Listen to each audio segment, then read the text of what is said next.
शिवाजी महाराजांचा नकाशा बदलला पाहिजे. आलात? काय झालं NCERTच्या छत्रपती शिवाजी महाराजांच्या नकाशाचं? मी आणि माझ्यासारखे बरेच जण हे काम करतायत. अरे एकट्या दुकट्याचं काम नाही रे, नाही होणार तुझ्याकडनं. तुला माहिती स्वराज्य हे नाव सुद्धा कुणाला माहित नव्हतं. तेव्हा छत्रपती शिवाजी महाराजांनी स्वराज्याचं स्वप्न बघितलं होतं.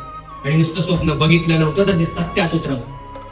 जर तेव्हा छत्रपती शिवाजी महाराज म्हणले असते की माझ्या एकट्यानं काय होतंय, तर आपण या स्वराज्यात, या हिंदवी स्वराज्यात हिंदू म्हणून वावरलो नसतो.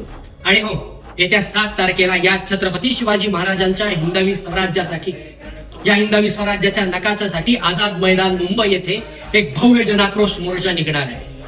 तर ही प्रचंड संख्येने अवघे या. आणि हो, कमेंट करायला विसरू नका.